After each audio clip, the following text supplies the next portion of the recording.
Bapak Ibu. Baik, selamat pagi untuk kita semuanya. Puji Tuhan ya, dengan segala perubahan yang terjadi, tapi kita masih punya kekuatan. Ya, hal-hal yang tidak bisa kita prediksi, tapi itulah memang yang Tuhan kerjakan lewat hidup kita. Bersyukur sampai hari ini kita masih boleh hidup. Bersyukur kalau sampai hari ini kita masih punya kekuatan. Iya. Kita tidak mengerti dengan saudara-saudara kita ya. Mungkin mereka banyak pergumulan, mungkin mereka juga mengalami sakit penyakit. Ya, mungkin juga mereka dihalangi oleh sesuatu hal yang membuat mereka tidak bisa beribadah. Baik, pagi hari ini kita akan belajar. Ya, saya memenuhi janji. Kemarin minggu ketiga yang lalu saya berjanji bahwa kita akan belajar tentang kasih karunia, tentang karunia dan kasih karunia. Mari kita melihat Alkitab kita dari 1 Korintus pasal 12. 1 Korintus pasal 12.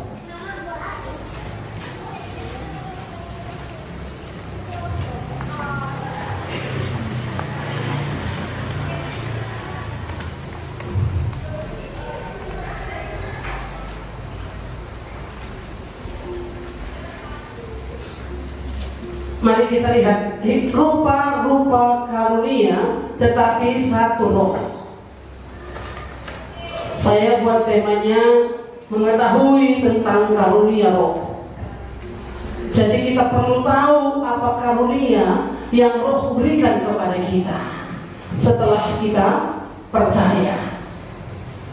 Ya, supaya kita ini mengerti apa yang harus kita buat untuk pembangunan bait Allah, untuk untuk membangun gereja Tuhan.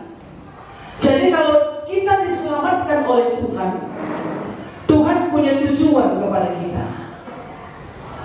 Iya. Siapa di antara kita yang sudah diselamatkan oleh Tuhan? Iya. Kalau saudara sudah diselamatkan oleh Tuhan dari dosa, dari kuasa kegelapan, pasti ada karunia yang Tuhan beri bagi saudara. Kecuali tidak. Keriakan gue. Padahal kan kita lakukan Tuhan Yesus dari belum kamu menerima kasih karunia itu. Kalau kamu sudah terima kasih karunia itu, pasti Allah mengaruniakan, bukan hanya rohnya, tapi juga Allah mengaruniakan karunia yang lain. Kita harus bedakan antara karunia roh dengan kasih karunia. Kasih karunia itu diberikan oleh Allah. Karunia roh juga diberikan oleh Allah. Sumbernya itu adalah satu, Allah. Kasih karunia diberikan Allah kepada kita untuk menyelamatkan kita. Karismata. Kasih karunia. Kamu diselamatkan karena kasih karunia. Karena kasih karunia kamu diselamatkan oleh iman. Itu bukan hasil usahamu, tetapi apa? Pemberian Allah.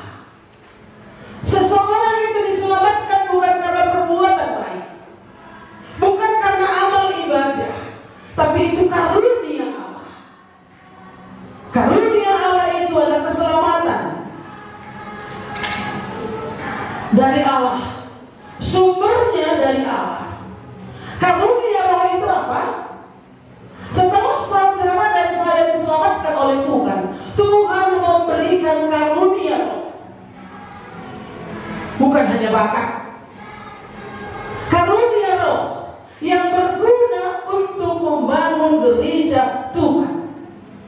Jadi gak ada orang yang sudah percaya, sudah diselamatkan, gak ada bagiannya dalam gereja Tuhan.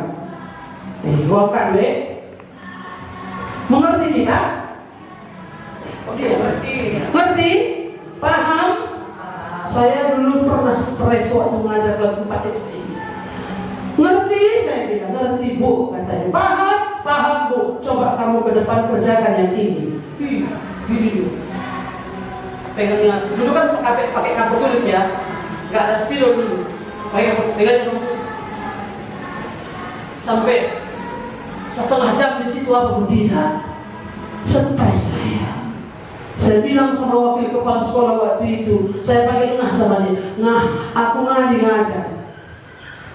Itu saya bilang sama dia. Ngaji aku ngajar. Kan, iyalah ngaji aku ngajar bisa pegang. Kalau ngajar bisa mundur. Ya? Iya baik. Tapi untuk Tuhan nggak bisa mundur. Kasih karunia diberikan Allah untuk menyelamatkan kita. Karunia Roh juga diberikan oleh Allah untuk membangun tubuh Kristus. Dan karunia Roh itu pasti diberikan kalau kita ini taat. Kalau kita mendengar suara Tuhan, kalau kita memiliki hubungan yang baik dengan Tuhan, Tuhan pasti memberikan karunia-Nya bagi kita. Aku dan karuniaku nggak ada begitu. Lengannya kami selamatkan. Ya, agak pedas ya, agak keras ya. Mari kita lihat contohnya dari jemaat di Korintus ini. Sekarang tentang karunia roh. Kalau ada kata karunia itu berapa biji itu? Lebih dari satu. Karena diulang. Karunia. Aku mau saudara-saudara supaya kamu mengetahui kebenarannya.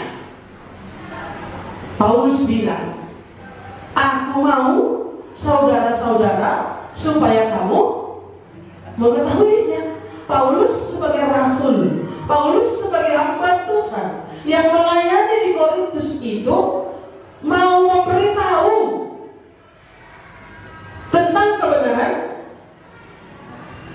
karunia roh. Dia mau memberitahu tentang karunia roh itu.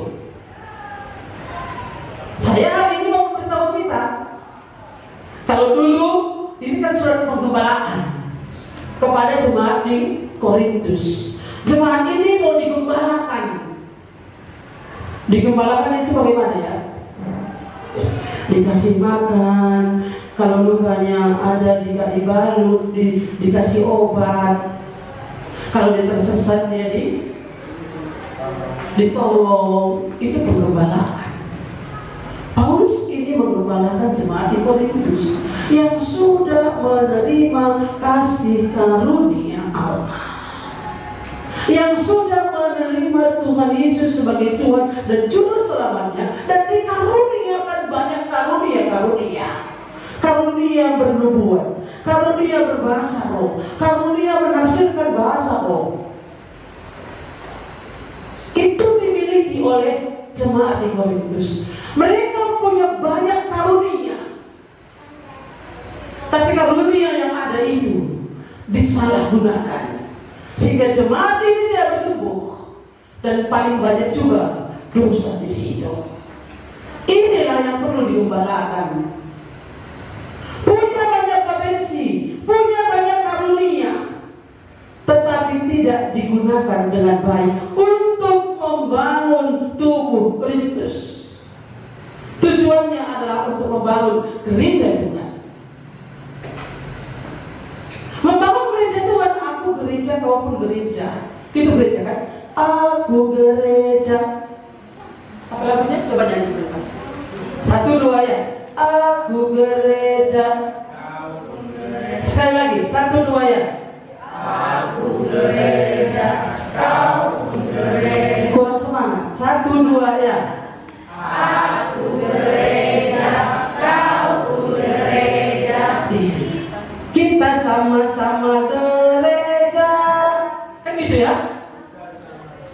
Iya. Jadi artinya di sana karunia yang kita miliki itu membangun gerejanya Tuhan.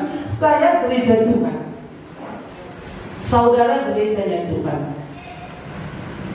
Sebelum kamu mengenal Allah, pada waktu kamu masih belum mengenal Allah, Kamu tanpa berpikir ditarik kepada berhala-berhala yang bisu. Tanpa berpikir kita bilang ukur dari dia, nggak tidak pikirkan itu ditarik. Ayo ke sana, yuk kita menyembah diri. Ayo kita bersibal dulu. Ayo kita panggil. Tanpa berpikir, karena memang sudah dari sananya, memang sudah merupakan garis keturunan. Memang begitulah. Begini kita buat. Ayo, semua tanpa berpikir ditarik oleh berhala-berhala yang bisu itu. Karena itu aku mau meyakinkan kamu bahwa tidak ada seorang pun yang berkata-kata oleh Roh Allah dapat berkata terkutuklah Yesus, dan tidak ada seorang pun yang dapat mengaku Yesus adalah Tuhan selain oleh Roh Kudus. Jadi tidak ada seorang pun yang berkata tentang Yesus adalah Tuhan selain daripada orang yang sudah menerima Roh Kudus. Kalau orang lain itu yang tidak mengenal Tuhan tidak bisa berkata bahwa Yesus adalah Tuhan. Dia bilang Yesus itu apa? Nabi, ya kan? Ya. Dia bilang apa? Tuhannya orang Kristen. Itu agak nasional dia itu. Dia Yesus itu siapa? Ya, orang anak manusia kok disembah. Mereka tidak mengenal Yesus. Tidak seorang pun yang dapat mengaku Yesus adalah Tuhan selain daripada Roh Kudus. Roh Kudus yang mengaku bahwa Yesus itu adalah Tuhan. Waktu Yesus itu dibaptiskan, Roh turun seperti burung merpati hinggap di kepala Yesus, dan terdengarlah suara dari surga, inilah anakku yang kukasihi, kepadanya lah aku berkenan, dengarkanlah dia. Dia yang mau didengarkan, bukan Yohanesnya. Dengarkanlah dia, kepadanya lah aku berkenan, dengarkanlah dia.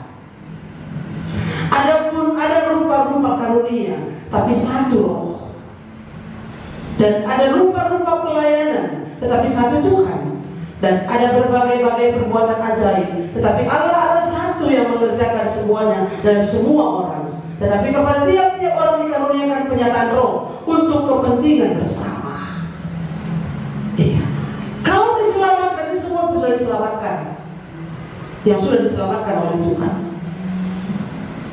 Oleh karena kasih karunia, kamu diselamatkan karena iman. Karena iman kita ini kita diselamatkan oleh Allah, bukan karena perbuatan kita. Karena iman kita diselamatkan oleh Allah. Sekali lagi saya katakan, karena kasih karunia kamu diselamatkan oleh iman. Itu bukan hasil perbuatanmu. Jangan ada orang yang memegahkan diri. Tetapi ketika kita bertobat, ketika kita sudah diselamatkan oleh Allah, Roh Allah diam di dalam kita. Roh Allah bekerja dalam hidup kita.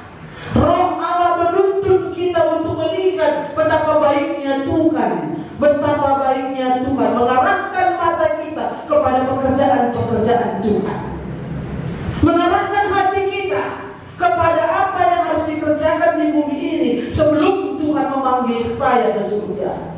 Siapa bilang dunia ini nyaman? Gak ada. Banyak peluang gak nyaman. Sampai harga kelapa sawit 3.000 ya. Sampai waktu itu? Sampai. Tetapnya ada masalah juga. Masalah anak sekolah, masalah perekonomian, masalah keluarga, masalah anak-anak, masalah suami dan istri. Tidak pernah berhenti. Iya kan? 3.000 harga kelapa sawit. Pernah ada kelapa sawit 400? Pernah. Iya. Tapi bukan di situ letaknya sukacita kita. Kalau Pak beli baju pun 1 tahun ini masih ada baju itu. Masih banyak. Ya. Kalau nggak beli baju pun, nggak beli celana pun, masih bisa. Saya 2 minggu nggak nyuci, masih ada stok baju saya. Ya. Itu sedikit banyaknya. 2 minggu, kalau saya sendiri kan begitu ya. Ya, tapi ya artinya inilah yang kita pikirkan. Masih bisa. Jadi maksudnya COVID waktu itu kita nggak pergi ke gereja, anak-anak nggak sekolah. Ya, memang digantikan dengan paket bu, sekalipun nggak ada jajannya, ini juga. Tapi kok nggak bayar uang kos, yang kos anaknya 6 bulan, 1 tahun nggak bayar uang kos. Selama ini bayar uang kosnya bisa 100.000 1 bulan. Tapi toh 2 tahun COVID tanpa ada kegiatan belajar mengajar, tabungan itu gak ada juga kan? Ada? Gak ada juga. Jadi kemana semuanya? Inilah hal-hal yang tidak bisa kita prediksi. Nah, kembali kita kepada firman Tuhan ini tadi. Kasih karunia Allah, kita sudah diselamatkan oleh Tuhan. Setelah kita diselamatkan oleh Tuhan, ada banyak karunia-karunia yang Tuhan berikan bagi kita, bagi jemaat di Korintus ini, dan juga bagi kita. Ada rupa-rupa karunia, tetapi satu roh. Karunia yang satu, sumbernya adalah satu. Kalau saya punya karunia untuk melayani, sumbernya adalah Allah. Kalau saudara punya karunia untuk menasihati, sumbernya adalah Allah. Dan mereka harus bekerja sama supaya gereja bisa dibangun. Kalau saya punya karunia untuk berdoa, saudara punya karunia untuk memberi, itu harus saling melengkapi supaya gereja bisa terbangun.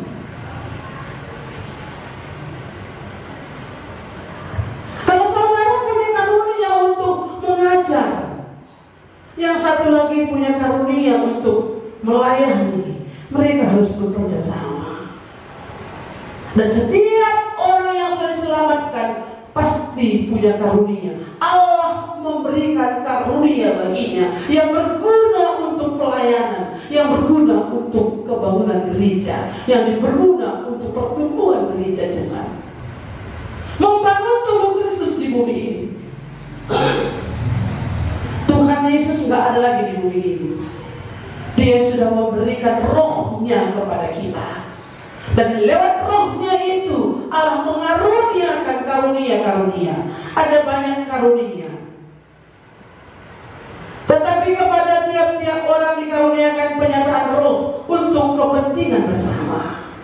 Kalau kita sama di sini, Tuhan karuniakan kamu karunia menasihati, Tuhan karuniakan saya karunia untuk melayani. Kita sama-sama, karena roh yang sama itulah yang memberikannya. Roh yang sama itulah yang kita sembah. Dan roh yang sama itulah, yang satu bukan sama, roh yang satu itulah juga yang akan melayani kita masing-masing untuk bekerja bersama-sama. Kita ini tubuh Kristus. Tubuh kita ini terdiri dari apa? Tubuh terdiri dari apa? Ada tangan, ya, ada tangan, ada apa? Ada mata, ada kaki, ada hidung.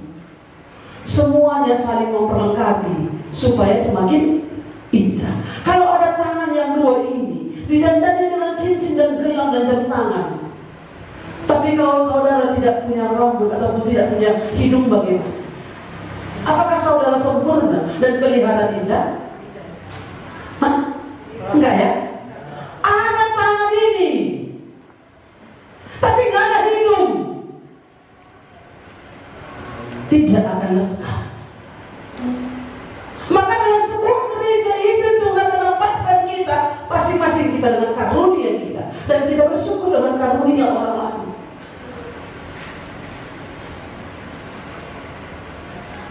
Iya, saya Tuhan percayakan dan pemimpin di tempat ini. Saya banyak saudara-saudara yang dikaruniakan karunia untuk melayani. Nanti siapkan ini. Saya bukan pemerintah, tapi saya mempercayakan mereka supaya dengan karunia yang ada itu mereka bisa melayani Tuhan dan terbangun tubuh Kristus. Karunia kita berbeda-beda, tapi kalau semuanya sama. Saya ingat ada seseorang dulu, aku pun bisa dia nyanyi, dia bisa main musik, dia bisa mengajar, dia bisa. Karunia pengetahuan, banyak pengetahuannya, tapi tuh dia nggak bisa hidup sendirian. Tidak akan maksimal untuk melayani Tuhan sekalipun dia punya karunia itu semuanya. Ya, saya ingat dulu Pak Linggan dulu bilang ini, dia main gitar, dia lagi MC, dia lagi khotbah. Bisa, tapi ini tidak akan membuat tubuh Kristus itu semakin lebih baik sehingga bisa bekerja sendiri. Tuhan mengaruniakan itu. Bagaimana kita mengerti karunia kita? Coba. Dan biasanya itu orang-orang yang sudah lebih dewasa rohaninya melihat karunia itu ada pada diri. Gembala biasanya tahu apa karunia orang itu. Pemimpin rumah tangga, bapak-bapak, biasanya kalau dia memiliki hubungan yang baik dengan anaknya dan keluarganya dan dengan Tuhan, dia pasti tahu apa karunia daripada anak-anaknya itu. Ya, apa karunianya? Oh, karunianya melayani anak-anak. Oh, karunianya melayani meja. Karunianya melayani orang duka. Karunianya mengajar. Karunianya menafsirkan bahasa roh, misalnya. Di sini belum ada ya, karena juga tidak ada dikaruniakan berbahasa roh. Iya. Tapi mari kita menggali itu, melihat itu dari mana. Ketika kita mencobanya, makanya kita dengar bahwa orang percaya itu tidak bisa hanya datang, duduk dan pulang. Paling tidak satu karunia harus ada saudara miliki. Kayak karunia dulu. Lama kita dulu. Hah? Gak bisa kamu temukan apa karunia dulu?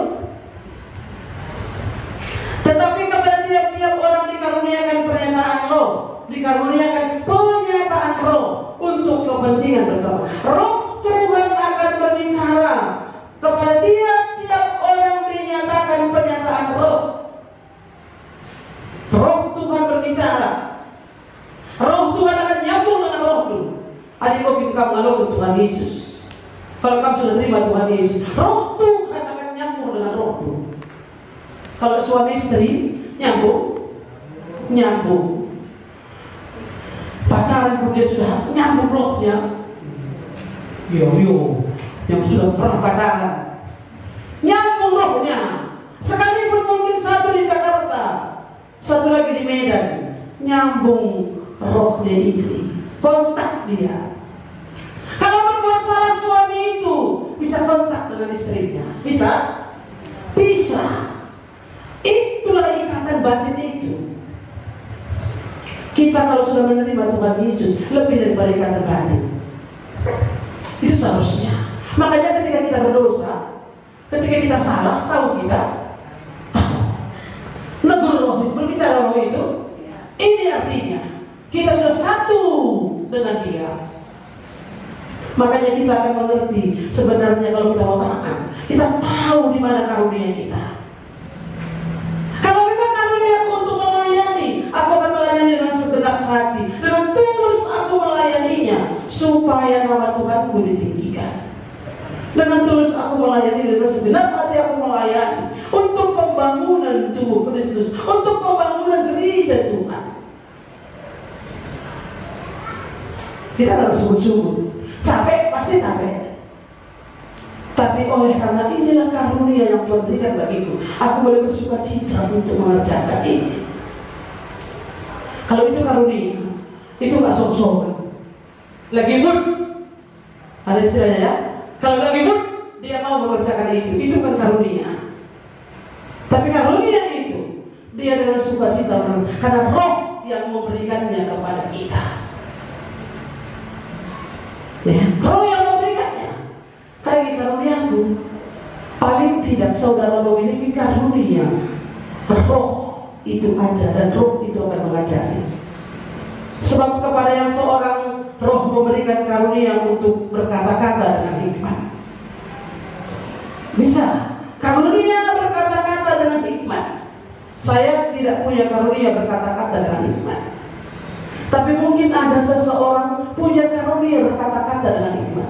Ketika dia berkata-kata, orang lain bisa menerima itu.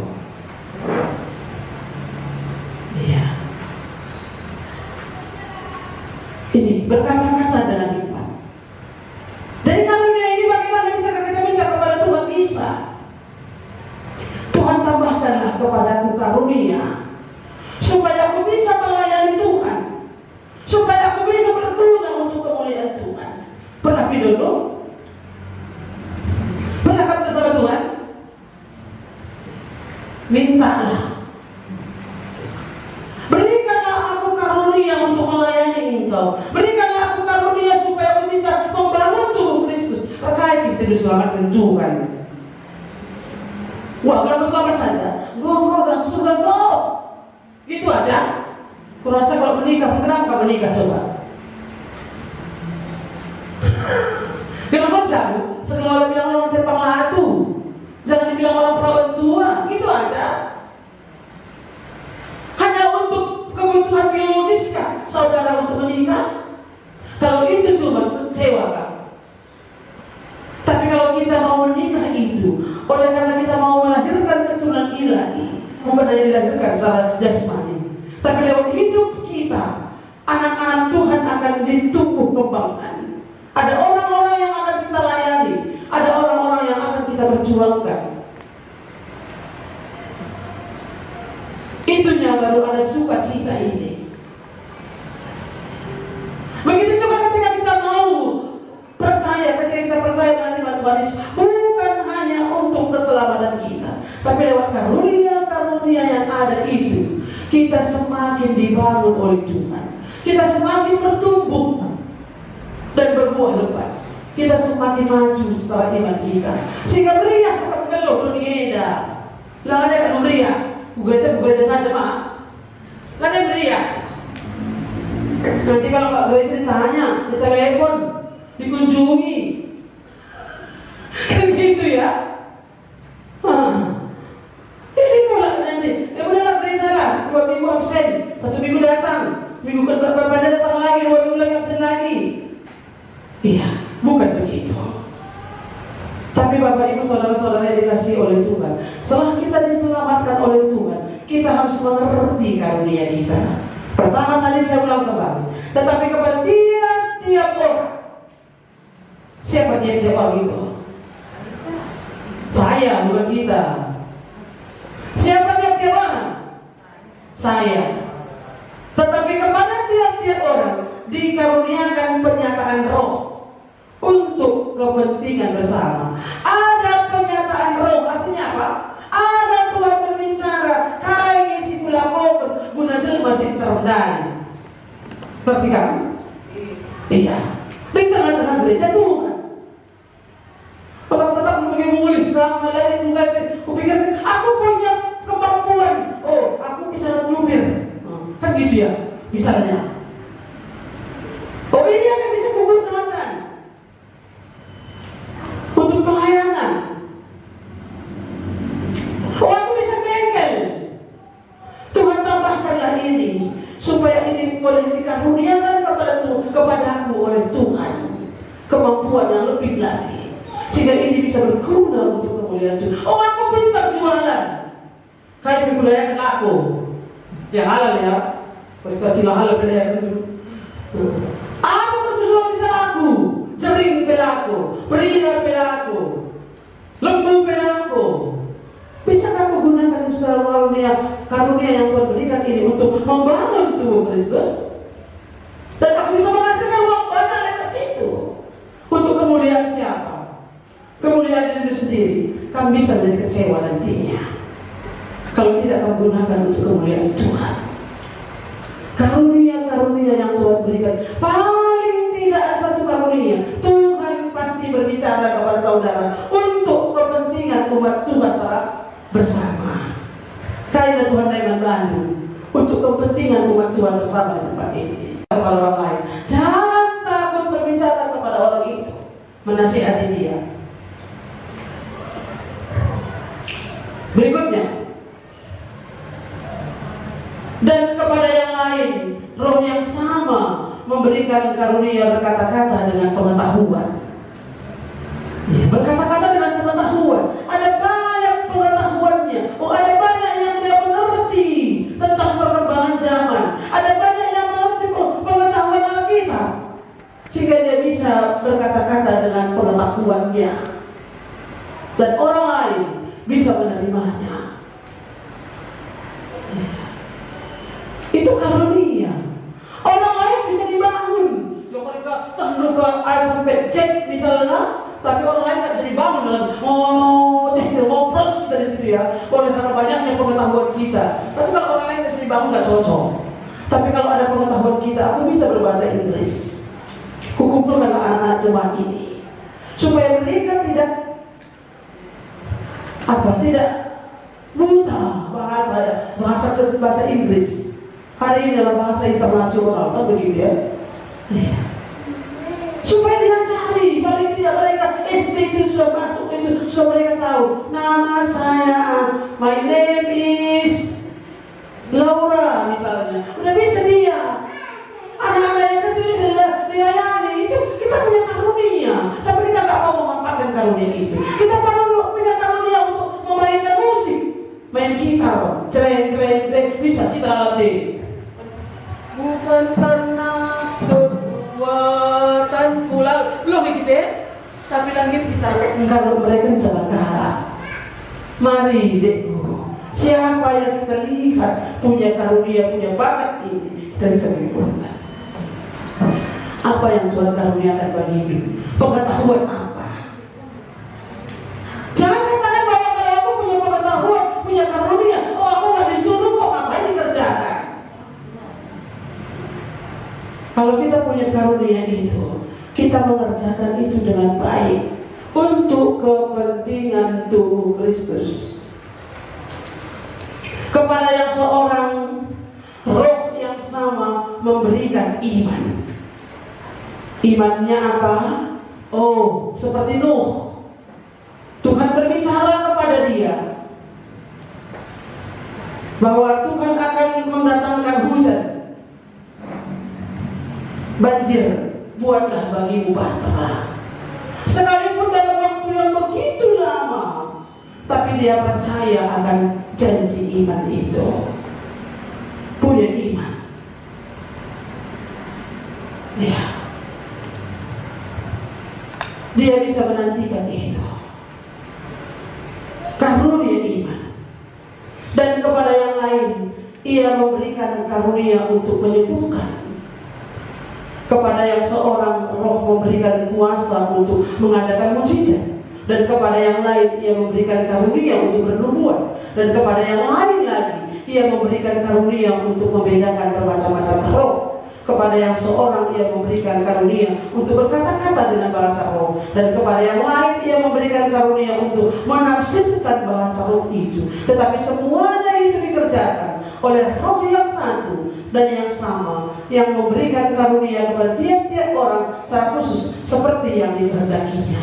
Jadi karunia itu bukan surat-surata. Apa yang aku suka belum bukan itu karunia. Ngerti ya? Karunia itu bukan karena apa yang suka. Iya. Karunia itu bukan apa yang suka.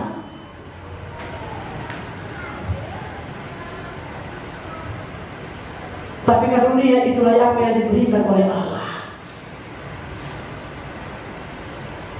kepada tiap-tiap orang secara khusus seperti yang dikehendakinya. Tuhan mengizinkan kita menjadi seorang guru, tapi kita tidak punya karunia untuk mengajar. Maka kita bisa minta kepada Tuhan, Tuhan karuniakanlah bagimu untuk mengajar, karunia untuk mengajar, supaya ketika aku mengajar, orang lain bisa mengerti.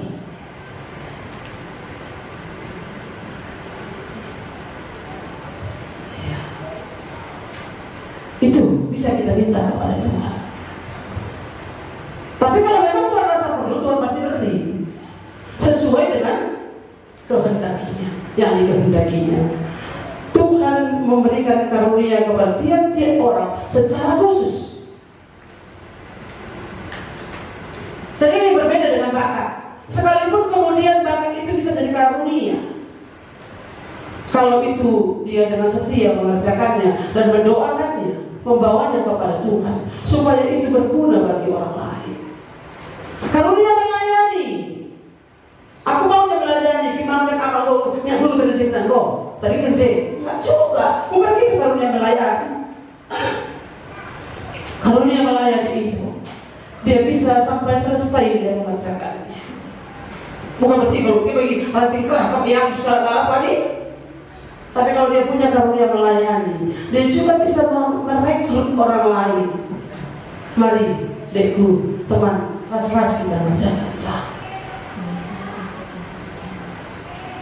Dan satu orang juga melihat kalau itu karunianya, itu untuk kepentingan Kristus, itu kepentingan gereja Tuhan. Mari kita mengerti ini karunia Tuhan yang memberikan karunia. Jadi kita harus menghormati karunia apa yang diberikan Tuhan kepada saudara kita itu. Bukan berarti mentang-mentang dia itu masuk rajin, dia itu begini dan begitu, kita judge pula dia, kan begitu ya. Sok rajin dia, udahlah kalau memang dia begitu dia sajalah. Tapi kita ini sama-sama untuk pembangunan tubuh Kristus. Tapi minimal tiap-tiap orang diberikan apa tadi? Satu karunia. Karunia apa? Karunia apa tadi? Mau lupa kita. Ayat 5 ayat 8 ya. Sebab kepada seorang ayat 7, tetapi kepada tiap-tiap orang dikaruniakan penyataan roh untuk kepentingan bersama. Tiap-tiap orang Tuhan akan menyatakan dirinya untuk pekerjaan yang baik itu. Pasti Tuhan nyatakan, apa yang kubuat untuk Tuhan. Inilah dia karunia. Jadi supaya kita mengetahui apa karunia kita, supaya kita mengetahui bahwa karunia itu datangnya dari Tuhan, dan ini juga digunakan tujuannya itu untuk Tuhan. Karunia itu datangnya dari Tuhan. Tentunya bahwa kamu karunia untuk mengajar itu datangnya dari Tuhan. Kalau kamu tahu, maka ini juga untuk Tuhan. Apakah kita karunia kita berjualan berdagang itu dari Tuhan? Kalau ini dari Tuhan, maka ini pun adalah untuk Tuhan. Kadang-kadang begini, kita kadang-kadang nggak mengerti bahwa apa yang kita miliki ini pun dari Tuhan. Kamu sadar apa yang kamu miliki dari Tuhan? Harta benda di rumah dari Tuhan, berkat-berkat dari Tuhan. Saya ingat dulu waktu saya SD, pembangunan oleh rakyat dan untuk rakyat. Katanya, saya ingat pelajaran itu. Pelajaran apa? Di PS apa dulu kata saya? Lupa saya. PMP ya, PMP. Sekarang lagi PMP. Pendidikan walau pelajaran. Pembangunan itu adalah dari rakyat dan untuk rakyat. Dari rakyat, oleh rakyat, dan untuk rakyat. Maka kita bayar pajak katanya dari rakyat. Untuk kepentingan kita. Karunia Allah yang Tuhan berikan bagi kita. Bahkan ketika Tuhan pun memberkati kita, itu dari Tuhan dan untuk kemuliaan Tuhan. Kalau orang gajinya 5 juta, masih enak memberikan persepuluhan 500.000, iya kan? Tapi kalau udah gajinya 100 juta satu bulan pemasukannya, 10 juta bagaimana? Hah? Gak apa-apa ya? Puji Tuhan. Puji Tuhan kalau 10 juta. Iya. tapi nggak sampai gajinya 10 juta, adanya diberikannya untuk Tuhan 1 juta. Puji Tuhan juga. Tapi kenapa harus persembahan persepuluhan itu 3.750.000, persepuluhannya 3.375.000? Kenapa nggak dikirimkan ke 400 saja?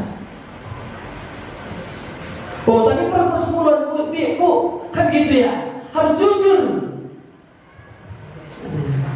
Enggak, 350 saja dah, dikurangi lagi. Kan begitu. Dari siapa tadi? Dari Tuhan. Untuk siapa? Kenapa dikurangi? Ataupun kenapa kadang-kadang lupa? Kenapa kadang-kadang gak diingat? Kenapa kadang-kadang berbengkok dalam pengeluaran sekalian ya? Kan begitu ya.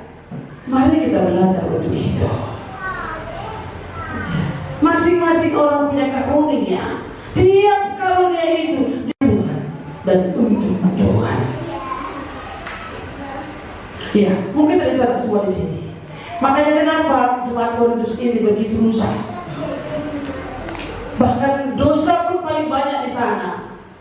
Dosa mengelompok-kelompokkan diri. Apa katanya? Aku golongan Apolos, aku golongan Paulus. Maka tubuh Kristus itu tidak terpecah-pecah.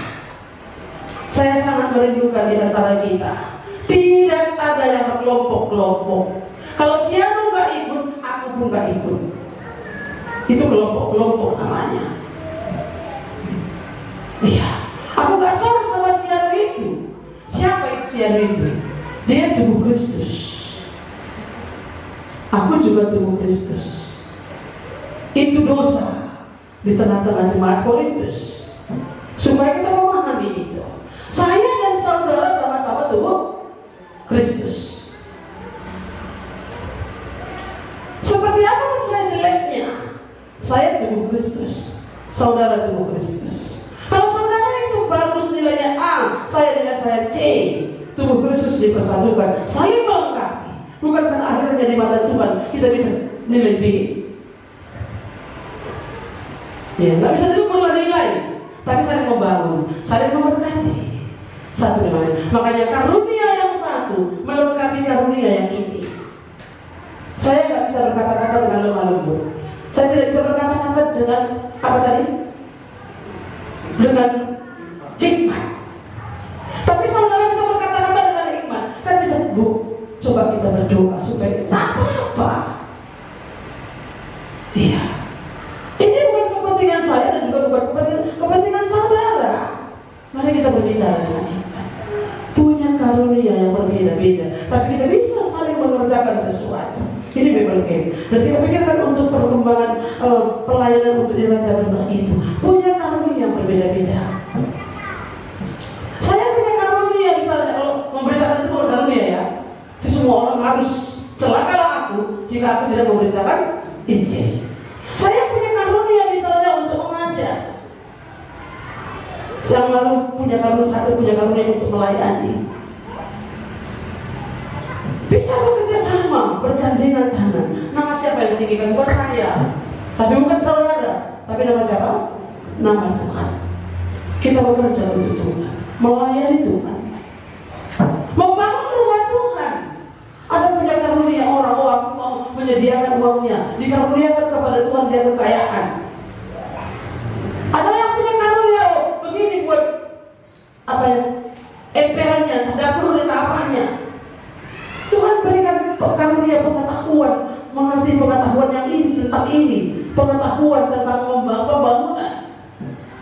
Kan bisa saling melengkapi. Bukan berarti ya pencamuk aku lagi ingin cakap kok nggak gitu. Tapi bisa duduk bersama. Karena ini pembangunan tubuh Kristus. Ingat, tubuh Kristus adalah ini lengkap tangan, kaki, dan kita lah.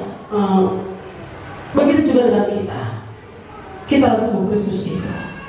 Ada yang melayani lewat tangannya, ada yang melayani lewat pengetahuannya, ada yang melayani lewat karunia-karunia yang lain yang Tuhan percayakan bagi kita. Dan kalau kita bergandengan tangan,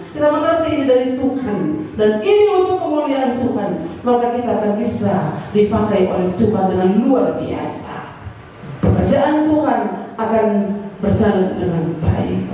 Saya sangat mengharapkan itu, supaya saudara mengerti karunia saudara dan berikanlah karunia itu untuk melayani Tuhan. Mari kita berdoa.